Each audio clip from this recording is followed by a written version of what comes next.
Hey there. This story's outline may sound familiar, but what's underneath? What we unravel here, it's a new kind of thing, and it's weird, and it could become huge. So, a couple from New York, Sarah and Joe Strominger, started new businesses, so they needed to buy their own health insurance for the first time. And Sarah says the New York State marketplace with Obamacare plans seemed a little risky. If they got a subsidy and then their new businesses did really well, they might have to pay that subsidy back. As new business owners, we had not a clue of how much we were going to make in the year. So we were nervous about how much we were going to have to back pay. So looking elsewhere seemed like a cautious thing to do. Google led them to a site that offered quotes for insurance policies. Just enter your phone number. And they started getting calls from telemarketers, a lot of them. And eventually they picked the plan one of them offered. Sarah and Joe thought they were being reasonably careful. After all, insurance is a regulated business. We're thinking it's monitored. We had no clue that this was kind of like a free-for-all. So as you've probably already guessed, pretty quickly and very painfully, Sarah and Joe figured out they'd been hustled. But it took a pair of reporters from Bloomberg News to uncover the nature of that hustle. There's this kind of new breed of people offering health plans to the public that are not insurance companies at all. That's one of those Bloomberg reporters, Zach Miter. As Zach and his reporting partner Zeke Faux revealed, this telemarketer had, on paper, made Joe an employee of a company Joe had never heard of until those reporters told him about it. And according to the legal theory underneath all of this, making Joe a certain kind of employee allowed the salesman to sell Joe an insurance plan so skimpy that, as Zach and Zeke's story says, it would normally be illegal. Zach Miter says these kinds of plans currently operate in a legal gray area with nobody regulating it. Not states, not the feds. So it really is just kind of this weird legal vacuum where market actors are free to kind of jump in and start trying to do this. Which Zach says they seem to be doing more and more. It looks like the numbers are shooting up. In their Bloomberg story, Zach and Zeke cite hundreds of complaints to the Federal Trade Commission from people who were sold these kinds of health plans. And they also write about meeting the guy who seems to have invented these plans. He's a former TV sitcom writer who they say actually believes he's solving an important problem. Their reporting in the series called Healthcare Hustlers shows something else too. How each hustle gets created by a chain of legally distinct operators, some of them truly operating completely independently of each other, and how, by being just one link in a chain, each operator can say, well, I was doing a totally legit thing. It's not my fault if some other guy is shady. Basically, these stories are showing us more clearly than I've ever seen what we're up against when we take a call from somebody who says they've got a great insurance plan for us. And it is a totally wild ride. Here we go. This is An Arm and a Leg, a show about why healthcare costs so freaking much and what we can maybe do about it. I'm Dan Weissman. I'm a reporter and I like a challenge. So the job we've chosen here is to take on one of the most enraging, terrifying, depressing parts of American life and bring you something entertaining, empowering, and useful. To start, here's how bad things got for Sarah and Joe Strominger. As they knew, they needed good health insurance. They've got pre-existing conditions. For instance, Joe takes medicine that Sarah says costs $1,500 a month, and he's got a benign brain tumor, has a doctor monitoring it. That doctor was the most important doctor because it's a doctor you can't afford without health insurance. Sarah says the monitoring includes periodic blood work and MRIs. So she says when they were picking this plan, they asked about the doctor, about the tests, about the medicine, all their providers. And she says the sales rep for this plan told them, yes, that is all covered. You know, it sounded great, covered everything that we needed. So Joe and Sarah paid about $8,700 upfront to get a discount for a full year's coverage.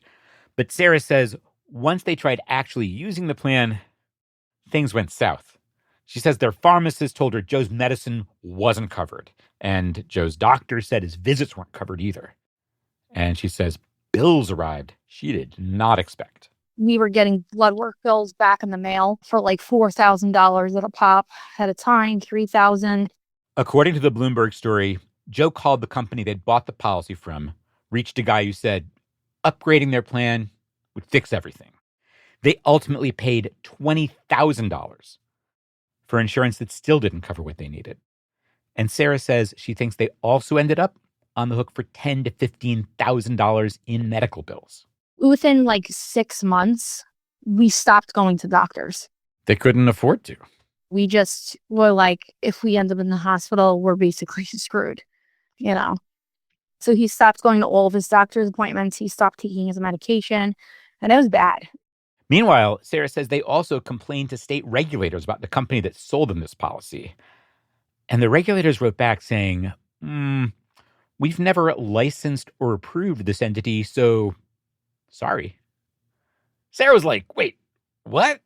I lived in a paradox that I didn't know existed for a year.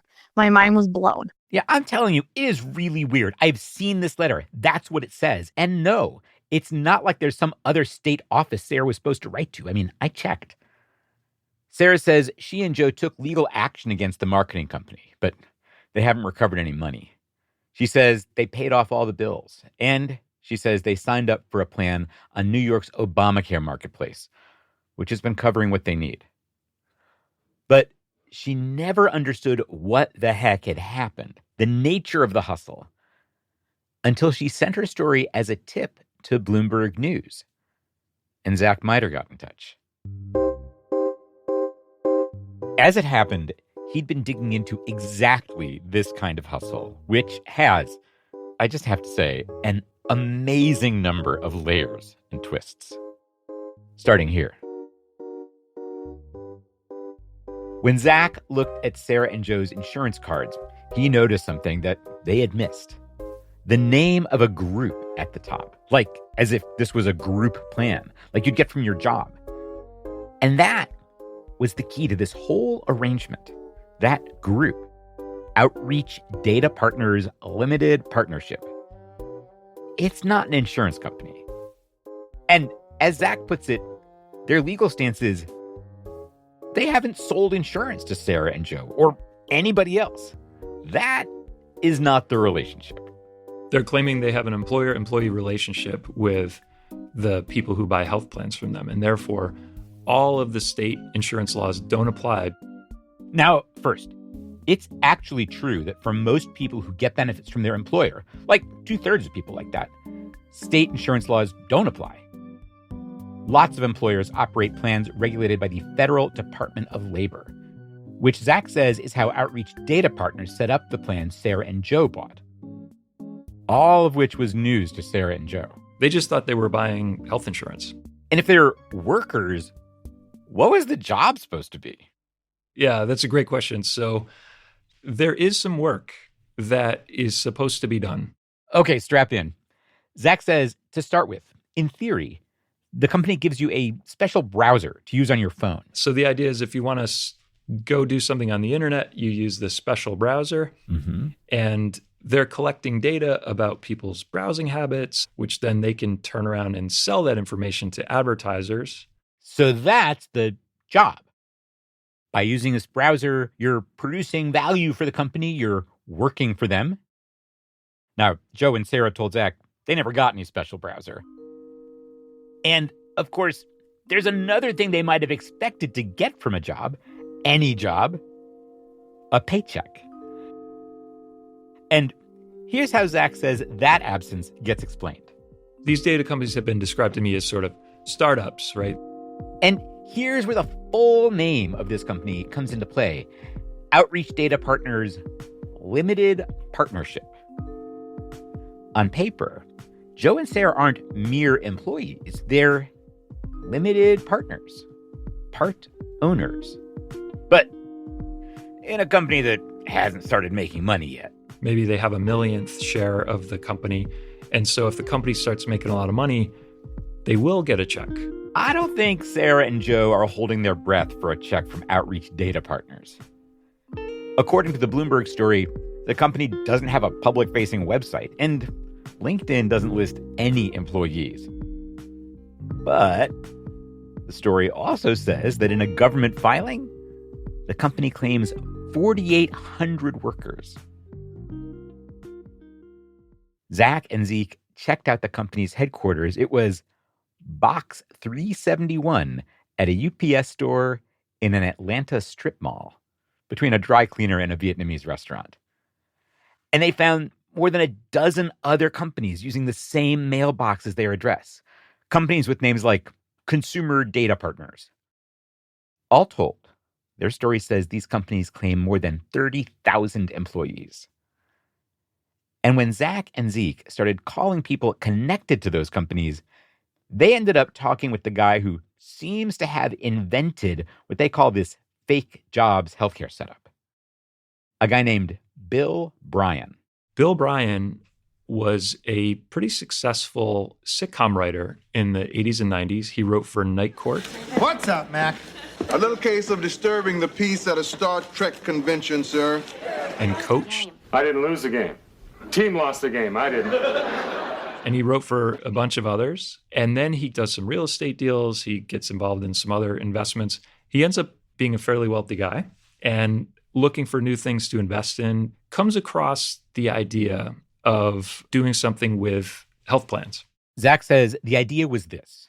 Obamacare had imposed standards on a lot of health insurance, minimum stuff that had to be covered. Hospitalization, mental health services, prescription drugs. But covering all that stuff is expensive. It means premiums can be high, even with subsidies, and deductibles can be super high, thousands of dollars. So Bill Bryan thought, maybe if there was a way of designing a product that was legal, that covered less stuff than Obamacare, but still gave people what they wanted, it's a free country. Maybe people should be able to decide what kind of healthcare they want to buy and not have to meet all these minimum standards that maybe they're not interested in. So the plan that Sarah and Joe got sold, Zach says it does not meet those minimum standards. He says it covers like 3 doctor visits a year, a couple lab services, and not a lot else. No coverage for hospitalization, no cover for emergency room visits. There is a pharmacy benefit, but it only covers generics. Zach says Bill Bryan really thinks that's a product somebody might prefer to an Obamacare plan with a high deductible. Now, under the Affordable Care Act, you can't sell that product as insurance. Actually, if you have a lot of employees, you can't offer it to them either. But as a health insurance law expert at Georgetown told me, you could maybe offer it to owners of your company. So by making people like Joe and Sarah limited partners, maybe you could offer them this kind of super stripped down health plan legally. Zach says Bill Bryan thinks of this as a way to fix the problem he sees with Obamacare. Full coverage, just too expensive for some people. He's a very smart guy. And so over the years, he's had to fight a lot for this. And I think that's only kind of strengthened his conviction that it would be a corrective to the Obamacare system to have something that's more affordable and more accessible for people to get. Of course, that's not what Joe and Sarah wanted. Price wasn't their top concern. They needed insurance that covered their providers, their treatments, their tests, their meds. That's what they thought they were paying for. I asked Zach and Zeke, what does Bill Bryan say about the kind of thing that happened to Joe and Sarah? So it's really important to point out here that Bill Bryan didn't sell the plan to Joe and Sarah. He doesn't do the call centers, right? These salespeople are all kind of independent operators who are essentially just selling this stuff for a commission. And so he certainly doesn't defend anybody misleading a customer. According to Bloomberg's story, Bryan said he had cut ties with the agency that sold Joe and Sarah their plan years ago. And when he was told the agency had sold the couple one of his plans much more recently, Bryan said, "That is absolutely news to me. I just don't have anything more to say about any of these motherfuckers." When we were talking with Bryan, though, That's Zach's reporting partner, Zeke Fox. He and his colleagues were pretty evasive about exactly how these plans are sold. And Zeke says the way the plans are sold, specifically big commission rates for salespeople, that was one of the reasons he and Zach got interested in this story in the first place. Basically, the percentage of whatever the customer's paying that is going to the salesman and the various middlemen involved is so high that it's kind of hard to imagine that the customer could be getting a good deal. Even if the plan was cheap. Zach had pulled some data, crunched some numbers. The Bloomberg story says, at least in some cases, all those commissions and fees added up to 74% of what people like Joe and Sarah paid for these plans. If a person's paying $1, almost 74 cents is going to go to commission, to other various middlemen and whatever, and only 26 cents is left for actually going into the pool from which medical care is paid out of. 26 cents for medical care. So just to compare, Obamacare requires insurance plans to spend at least 80 cents of every dollar on medical care. Everything else, your sales operation, all your admin costs, including the people who deny claims, and your CEO's pay, and your profits, all of that has to come out of that remaining 20 cents. With Bill Bryan's plans, Zach's numbers show that ratio can almost get flipped. 26 cents for medical care, 74 cents for commissions, fees, everything else. Zeke says they brought these issues up to Bill Bryan. And when we tried to ask about that, Bryan and his colleagues pleaded ignorance, as if it was not really their business how the salesman got paid. And this is a big, big theme in this story. There's no single entity doing all this. It's a chain of different players, and each one can blame the others. Bill Bryan blamed the sales outfit for what happened to Joe and Sarah. And that company? Their CEO told Zach and Zeke that Outreach Data Partners screwed up, denying claims for the Stromingers that should have been paid. And as the Bloomberg story reports, Bill Bryan dismissed that notion. But there are more links in the chain than that. For instance, Outreach Data Partners, the company that theoretically made Joe and Sarah limited partners, Bill Bryan does not run it. He doesn't run any of the companies that employ 30,000 people from a mailbox in an Atlanta strip mall. Which isn't to say he has nothing to do with them. That's next.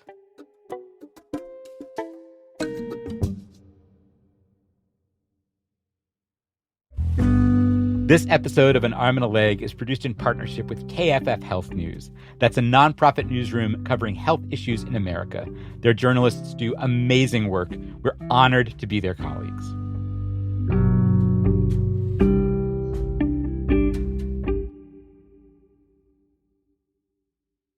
So, Bill Bryan seems to be the mastermind behind what Bloomberg calls these 30,000 fake jobs and the health plans they offer. But no, he doesn't run the data companies behind those jobs. That would be illegal. The data companies themselves wouldn't be allowed under federal labor law to turn a profit on these health plans. I mean, that sounds like a good law. Your boss isn't supposed to make money by selling you a health plan. So it's all very segregated. They're very careful to say these data companies are separate from us. The data companies are employing these people and they are sponsoring these health plans. And Bill Bryan's role is he runs a series of vendors which provide services to the data companies. Services like running a health plan, which for a normal company is a normal kind of arrangement. Remember how we said lots of employer health plans, ones tied to normal jobs, are exempt from state insurance laws? The way those plans are set up, the employer normally hires a vendor, typically a big insurance company like Blue Cross or Aetna, to run their health plan. These data companies, instead of hiring Aetna to administer a health plan for their 30,000 limited partners, they're hiring a company that Bill Bryan happens to run. I think he's done a pretty good job of keeping these things formally separate. Right. So he's not formally in control. He doesn't own the data companies, doesn't formally direct their activities. But Zach says Bill Bryan seems to have had a hand in getting them set up so they could offer health plans that he could run. I think it's fair to say that it was his and his partner's idea, this whole kind of construct. But he's tried pretty hard to, as a formal matter, make it compliant with federal labor law. I feel like we should call the data companies and be like, hey, I can see that you have a lot of complaints about your health plan. It might be hurting recruiting. Would you like to switch to Aetna? Then we could find out if how independent they are. That's Zeke again. And yeah, he and Zach wrote in their story that they found hundreds of complaints to the Federal Trade Commission and the Better Business Bureau and Apple's App Store about health plans tied to fake jobs. A graphic that goes with their story shows dozens of quotes like, "This whole thing feels like a big scam that I fell for." And "I can't imagine I am the only person who has been lied to and basically stolen from."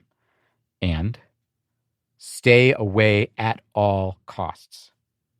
Which raises a big question. Is any of this really legal? I mean, isn't there somebody regulating it? Zach says Bill Bryan wants answers to those questions too. 7 years ago, a data company the Bloomberg story describes as allied with Bryan went to the Labor Department for clarification and validation. Basically, they said, we want you to sign off on this and confirm to everyone in the marketplace that this is legit, that these are real employees, these limited partner employees who are downloading the web browser are real employees, and that therefore we can sell them these health plans without any problem. And the Department of Labor, when push came to shove, they said, no, these aren't employees. You're just trying to sell insurance. Bryan's allies went to court to fight back. And they're still fighting over it all these many years later. That was 2018 when they were first trying to get this opinion. And now it's 2025 and it's still unresolved. Here's what's happened so far. A district judge ruled against the Labor Department, calling its opinion arbitrary and capricious. And an appeals court later agreed with that conclusion, but they've sent the case back to the district court to reconsider other details, including what should happen next. So the way it stands, it's really in a kind of strange limbo where the Department of Labor really doesn't get to say these are legit or these are not while we wait for the litigation to play out. But it does open the door for other people like Bill Bryan to come into the marketplace and start selling this kind of stuff. And it looks like they have. The Bloomberg story has a chart showing the number of households enrolled in fake jobs plans. After the appeals court ruled against the Labor Department, those numbers more than doubled. And meanwhile, nobody is regulating these plans. They're not traditional insurance plans, so state insurance departments don't have jurisdiction. So with the federal case on hold, people like Sarah and Joe have no one to turn to. In a letter to the editor that Bloomberg published, Bill Bryan blames what happened to people like Sarah and Joe on the Labor Department for not validating his model. If the department stepped up and played its proper role, he wrote, the fraud reported in your story could have very well been prevented. He added, at a minimum, it would give victims some place to seek recourse. So, everybody's got somebody else to blame, which is one of the themes that connects Bill Bryan's story with a totally wild tale that Zeke traced to Florida, one that doesn't start out sounding like it has anything to do with health insurance. In 2024, he writes, if you were poor and online, certain ads were everywhere you looked. These ads featured celebrity deepfakes, promising $6,400 if you called a certain phone number. I mean, it looks like it's Taylor Swift, and she's saying, remember those stimulus checks? Well, there's a new thing going viral. Or it's Dr. Phil, and he's saying, they're giving out $6,400 to anyone who makes the call. Or Andrew Tate saying, if you don't act now, you're basically throwing away $6,400. That's just stupid. And these ads didn't even, they might briefly mention health insurance, or maybe they don't say health insurance at all. But if you called that number, you'd end up talking with somebody ready to sign you up for health insurance. Sign you up so quickly that you might not have any idea that's what had just happened. Or, for that matter, that no, you would not be getting $6,400 to spend. This story goes in some wild directions, but here's how Zeke describes the connection with the fake jobs story. In reporting both of these stories, I think what we learned is that there is kind of a subculture of call center operators who have turned what seems like a pretty boring business, selling health insurance, into a get-rich-quick operation. The call centers, the telemarketers, that's the connection. Bloomberg paired these stories under the heading Healthcare Hustlers. And those hustlers, they are always looking for a new angle. Which is to say, Zeke and Zach's stories reinforce a big arm and a leg rule. If the internet leads you to a phone call with somebody who says they've got a great health insurance deal for you, be very, very suspicious. And a lot of people will be looking for deals on health insurance. During the Biden administration, Congress added more generous subsidies to Obamacare plans, which made them more affordable. Unless Congress re-ups them soon, which seems unlikely, those extra subsidies will expire this year. People will look for alternatives, and these call centers will offer them. In a way, it's back to the future. The first Trump administration loosened certain rules, making it easier to sell short-term plans that didn't meet Obamacare standards. And Zeke says he reported on the results back then. I spoke with people who had bought these plans and then had medical emergencies and been stuck with $50,000 or $100,000 bills. So we're kind of watching to see what new products emerge or what these call centers start selling. And meanwhile, just look. Don't buy insurance over the phone from somebody you've never met. Don't bother with Google. Healthcare.gov. That's basically it. What you find there, I'm not saying you'll love it. It's probably going to cost more than you want to pay. Deductibles are probably going to be really high. But even though subsidies for Obamacare plans aren't as generous this year, they still exist. And those policies are regulated. Anything else, like Sarah Strominger said, it's a free-for-all. And there are some hustlers out there. Meanwhile, the Trump administration and Congress have both set up changes to Obamacare, administrative hassles that are going to make it harder to get and keep your coverage. So the time to start planning for it is now. And we're going to have some help for you, starting with next week's First Aid Kit newsletter. My colleague Claire Davenport has been digging into those changes and what they mean for all of us and how we can start preparing. You can sign up now on our website at armandalegshow.com/firstaidkit.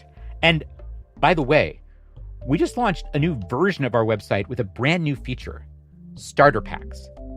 Here's where we bring together our best reporting on questions you need answers to, like, how do I shop for health insurance? We'll have a link wherever you're listening. And we'll be back with a new episode in a few weeks. Till then, take care of yourself.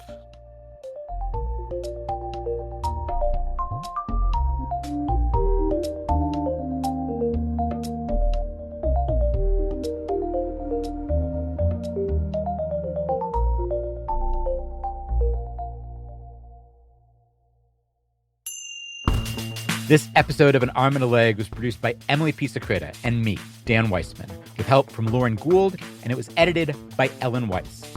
Claire Davenport is our engagement producer. Adam Raimunda is our audio wizard. Our music is by Dave Weiner and Blue Dot Sessions. B. Bosco is our consulting director of operations. Lynn Johnson is our operations manager. And Arm and a Leg is produced in partnership with KFF Health News. That's a national newsroom producing in-depth journalism about health issues in America and a core program at KFF, an independent source of health policy research, polling, and journalism.